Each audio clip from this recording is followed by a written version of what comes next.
Labvakar, esmu pārtaisījis pilnībā visu projektu. Tad ir vairākas variācijas. Nu, sāksim ar fasādēm. Tātad fasādes ar spoguļu. Šeit spoguļi gan uz augšējām, gan uz apakšējām fasādēm. Melnie rokturi.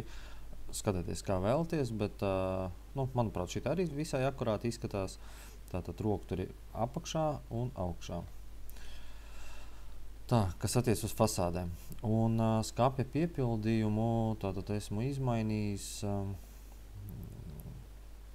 Skapja piepildījums arī ir izmainīts. Tātad šeit pacelts, mazliet pa cik konstruktīvi tā grīdi nelīdzena, tad man vajadzēs skapja līdzināt, tad līdz ar to konstruktīvi pamainīju.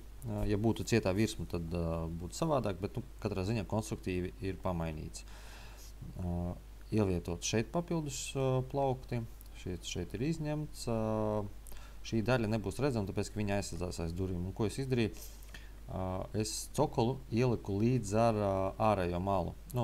Jo visbiežāk ir kā, ja zem durvīm ir sprauga, tad starp spraugu un cokoli, jo visi parasti sēdina cokolis iekšā, starp spraugu un cokoli šeit veidojās putekļu kārta, kuru visu laiku jātīra, un tur robotiņi nevar iztīrīt. Un tāpēc, lai šeit neveidotos tā putekļu kārta, durvis būs līdz ar cokolu. Tātad, nebūs tā sprauga klasiski, kā visi tais.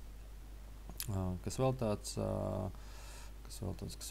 Pārējais tad paliek bez izmaiņām, izņemot to daļu, ka skapja visa augstums ir 2,46 centimetri. Pa cik jums būs uzstieptie griesti, tad pa centimetru vēl palaid zemāk.